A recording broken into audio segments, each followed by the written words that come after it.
मैं आफ्ताब मलिक। आज हम डिस्कस करेंगे गवर्नर जनरल ऑफ इंडिया पर।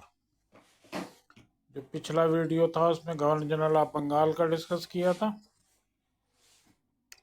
तो देखिए 1833 का जो चार्टर एक्ट था उसमें ये व्यवस्था की गई थी कि अब ईस्ट इंडिया कंपनी भारत में केवल शासन करेगी, व्यापार नहीं। तो और शासन चलाने के लिए अब वो, चूंकि भारत में विस्तार कंपनी का बहुत क्षेत्र पर हो चुका था, तो अब जो गवर्नर जनरल है वो केवल बंगाल का नहीं कहलाएगा, बल्कि वो कहलाएगा गवर्नर जनरल ऑफ इंडिया। तो यहाँ से गवर्नर जनरल ऑफ बंगाल का पद प्रमोट होकर गवर्नर जनरल ऑफ इंडिया हुआ। अब गवर्नर जनरल ऑफ इंडिया कौन कौन से रहे? सबसे पहले जो first governor general of India जिनको अपॉइंट किया गया वो वही थे जो लॉर्ड विलियम बेंटिंग थे, जो पहले बंगाल के गवर्नर जनरल भी थे। तो फर्स्ट है इसमें लॉर्ड विलियम बेंटिंग, और इनका ये टाइमिंग जो है वो 1833 से 35 तक है। और इसमें इनकी दो तीन उपलब्धियां, दो तीन अचीवमेंट्स आते हैं। एक तो ये पूछते हैं कि who was the first governor general of India, तो विलियम बेंटिंग हो गए। दूसरा अचीवमेंट इनका ये है कि यही वो गवर्नर जनरल हैं जिन्होंने 1834 में भारत में चाय की खेती को शुरू किया था। तो देखिए, चाय जो होती है वो कैश क्रॉप है, और सबसे ज़्यादा तो ये चीन में ही होती थी, लेकिन जब ये 33 के चार्टर एक्ट से चीन से व्यापार पर जब रोक लग गई तब इसका उत्पादन भारत में ही शुरू हुआ। दूसरा अचीवमेंट इनका यह है कि यही वो गवर्नर जनरल हैं जिन्होंने सबसे पहला first law commission of India, यानी इंडिया में जो पहला विधि आयोग स्थापित किया वो इन्हीं के टाइम स्थापित किया गया था, और उसके अध्यक्ष बनाए गए थे लॉर्ड मैकाले। और लॉर्ड मैकाले जो थे वो इनकी एग्जीक्यूटिव काउंसिल के लॉ मेंबर थे। तीसरा इनका अचीवमेंट है कि जो शिक्षा की बात हो रही थी 1833 के चार्टर एक्ट से, जिसमें कंपनी को निर्देश दिया गया था कि भारत में 1 लाख रुपया शिक्षा पर खर्च करे, लेकिन वो हो नहीं सका था। 1833 के चार्टर एक्ट में फिर निर्देश आया और विलियम बेंटिंग ने इस काम को अंजाम दिया, और उन्होंने एक कमेटी बैठाई, एक आयोग बैठाया था इन्हीं लॉर्ड मैकाले की अध्यक्षता में। उन्होंने अपनी रिपोर्ट दी जो कहलाती है मैकाले रिपोर्ट, और इसी रिपोर्ट को 1835 में विलियम बेंटिंग ने लागू किया।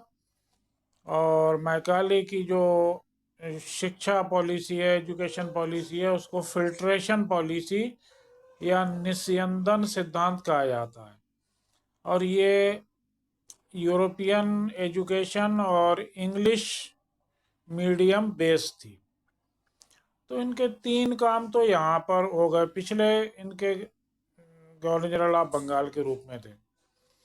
इसके बाद जो दूसरे गवर्नर जनरल ऑफ इंडिया आते हैं उनका नाम है चार्ल्स मेटकाफ। तो इनकी एक उपलब्धि रही है, इनको कहा जाता है लिबरेटर ऑफ इंडियन प्रेस, भारतीय समाचार पत्रों का मुक्तिदाता। क्योंकि जो लॉर्ड वेलेजली ने न्यूज़पेपर पर जो सेंसर लगाए थे वो कुछ मायने में विलियम बेंटिंग ने हटा दिए थे, लेकिन पूर्ण रूप से चार्ल्स मेटकाफ ने हटाए, इसलिए उनको समाचार पत्रों का मुक्तिदाता कहा जाता है। इसके बाद जो तीसरे गवर्नर ऑफ इंडिया आते हैं उनका नाम है लॉर्ड ऑकलैंड, और उनका टाइमिंग पीरियड 1836 से 42 तक रहा है। इनकी कोई ख़ास उपलब्धि नहीं है, शासन चलाया, बाकी कुछ नहीं। इसके बाद फिर एक गवर्नर जनरल ऑफ इंडिया आते हैं, उनका नाम है लॉर्ड एलनबरो। इनका टाइमिंग पीरियड 1842 से 44, 1842 से 44 तक रहा। और इनसे 2 क्वेश्चन आते हैं। सबसे पहला क्वेश्चन तो आता है भारत में दास प्रथा को किसने समाप्त किया? तो लॉर्ड एलन बरो ने दास प्रथा को ख़त्म करने के लिए एक एक्ट पास किया था जो कहलाता है एक्ट नंबर 5, और 1843 में इसको पास किया और दास प्रथा को गैर कानूनी घोषित कर दिया, स्लेवरी सिस्टम को। दूसरी इनकी उपलब्धि रही है कि जो आज सिंध प्रांत है पाकिस्तान के पास, वो सिंध प्रांत ब्रिटिश एम्पायर या कंपनी के अधीन या अंग्रेजी साम्राज्य में विलीन करने वाले लॉर्ड एलन बरो। तो पूछते हैं सिंध का एनेक्सेशन किसने किया? लॉर्ड एलन बरो ने। फिर सर हेनरी हार्डिंग का टाइम आता है। इनका शासनकाल 1844 से 48 तक रहा है। इनकी दो उपलब्धियां रही हैं। सबसे पहली उपलब्धि, और ये बहुत आती है कंपटीशन में, ह्यूमन सैक्रिफाइस जो भारत में चलती थी, नरबलि, उस पर इन्होंने रोक लगाई। और दूसरी इन्होंने रोक लगाई थी जो शिशु कन्या हत्या थी, फीमेल इन्फेंटिसाइड, उसको इन्होंने बंद किया था। इसके बाद फिर आता है लॉर्ड डलहौजी का पीरियड। लॉर्ड डलहौजी बहुत पॉपुलर गवर्नर जनरल हैं और इनसे क्वेश्चनों की भरमार भी है। इनका टाइमिंग रहा है 1848 से 56 तक। तो इनको दो रूप में देखा जाता है। एक तो इनको कहा जाता है आधुनिक भारत का निर्माता, फाउंडर ऑफ मॉडर्न इंडिया। तो आधुनिक भारत के निर्माता के रूप में इन्होंने क्या क्या काम किया? एक तो उन्होंने ये किया कि 1852 में भारत में सबसे पहली विद्युत इलेक्ट्रिक लाइन बिछाई। और कहाँ से कहाँ तक बिछाई? कलकत्ता से आगरा तक। दूसरा इनका अचीवमेंट है 1852 में पहली तार लाइन, यानी जो टेलीग्राफ लाइन थी वो भी इन्हीं के टाइम बिछाई गई, और ये भी कलकत्ता से आगरा के बीच बिछाई गई। थर्ड अचीवमेंट है, पूछते हैं भारत में पहली रेल। तो 1853 में भारत में पहली रेल इन्हीं के टाइम चलाई गई, रेल लाइन बिछाई गई बॉम्बे टू थाने के बीच, 33 किलोमीटर की रेल लाइन थी। एक अचीवमेंट है इनका, यही वो आदमी है, यही वो गवर्नर जनरल हैं जिन्होंने उच्च शिक्षा के लिए 1854 में एक आयोग गठित किया था जो कहलाता है वुड्स आयोग। और इस वुड्स आयोग ने जो अपनी रिपोर्ट दी थी वो वुड्स डिस्पैच कहलाती है। और इसमें वुड्स डिस्पैच में उन्होंने सिफारिश की थी कि भारत में हायर एजुकेशन के लिए 3 विश्वविद्यालय स्थापित किए जाएं, जो आगे चलकर 1858 में खोल दिए गए थे। इनका मॉडर्नाइजेशन का एक रूप यह है कि यही वो गवर्नर जनरल हैं जिन्होंने जीटी रोड को मॉडर्नाइज किया। और जीटी रोड वो है जो शेरशाह सूरी ने बनाया था पेशावर से ढाका के बीच, और उस टाइम वो कहलाता था सड़क आजम।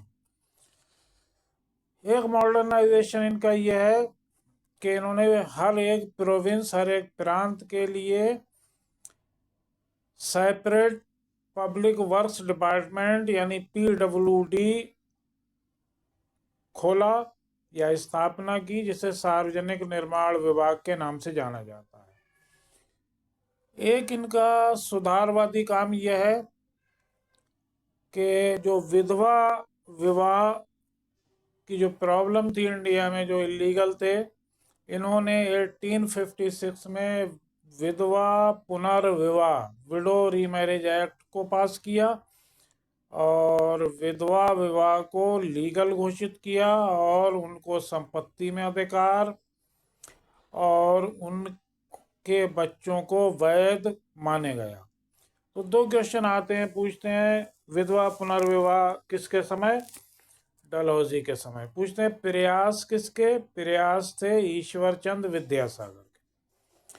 तो ये तो इनका कुछ रूप था आधुनिक भारत के निर्माता का। दूसरी इनका रूप है, पूछते हैं किस गवर्नर जनरल को ब्रिटिश साम्राज्य का विस्तारवादी माना जाता है? तो दूसरी तरफ इन्होंने ब्रिटिश जो कंपनी का साम्राज्य था, ब्रिटिश साम्राज्य था, उसका बड़े पैमाने पर विस्तार किया है। और विस्तार करने के लिए इनकी एक पॉलिसी है जो कहलाती है हड़प नीति। तो लॉर्ड डलहौजी ने अपनी हड़प नीति से अनेक राज्यों को ब्रिटिश साम्राज्य में विलीन किया था, उनको मर्ज किया था। और हड़पने के लिए डलहौजी ने 3 साधन अपनाए थे। एक का नाम था गोद निषेध प्रथा, डॉक्ट्रिन ऑफ लैप्स, यानी जिन राजाओं के अपने पुत्र नहीं थे उनके गोद लिए हुए पुत्रों को अवैध घोषित कर दिया गया।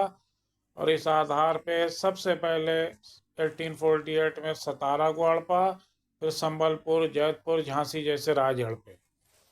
दूसरी पॉलिसी थी हड़पने के लिए कुशासन का आरोप लगाकर, माल एडमिनिस्ट्रेशन का ब्लेम लगाकर। तो इस आधार पे 2 राज हड़पे।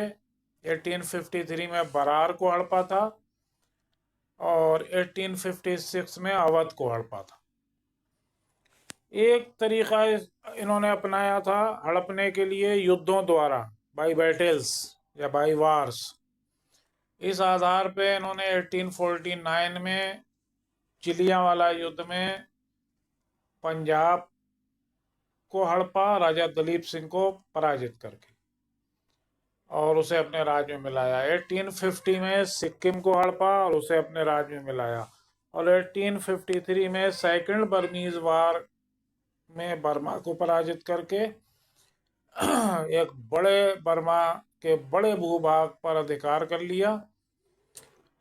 और इन्हीं विस्तारवादी नीतियों का ये परिणाम था कि आगे चलकर एक क्रांति हुई।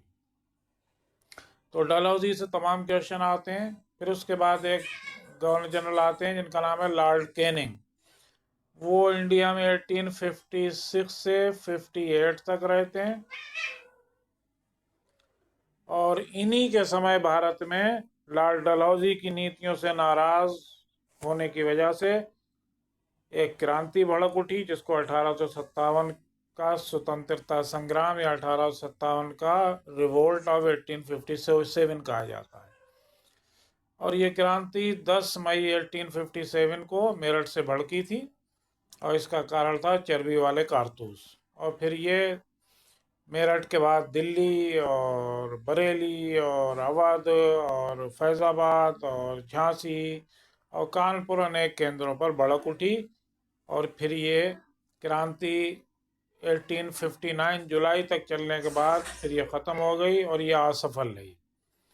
और इस क्रांति का परिणाम यह हुआ कि 1858 में ब्रिटिश पार्लियामेंट ने एक एक्ट पास किया जो गवर्नमेंट ऑफ इंडिया एक्ट कहलाता है 1858, और उसके द्वारा ईस्ट इंडिया कंपनी से शासन छीन लिया गया और भारत का शासन ब्रिटिश क्राउन के अधीन कर दिया गया। और ब्रिटिश क्राउन थी उस टाइम रानी विक्टोरिया। तो यहाँ से 1858 से रानी विक्टोरिया का शासन शुरू होता है। और रानी विक्टोरिया ने भारत का शासन चलाने के लिए अपने जो प्रतिनिधि नियुक्त किए वो अब गवर्नर जनरल की जगह पर वायसराय कहलाए। तो यहाँ से 1858 से फिर वायसराय शुरू होंगे। तो who was the first governor general of India? William Bentinck. Who was the last governor general of India? Lord Canning. और इसके बाद यहाँ पर ये पीरियड ख़त्म हो जाएगा और वायसराय का पीरियड चलेगा। और इसके लिए नेक्स्ट वीडियो का वेट कीजिए।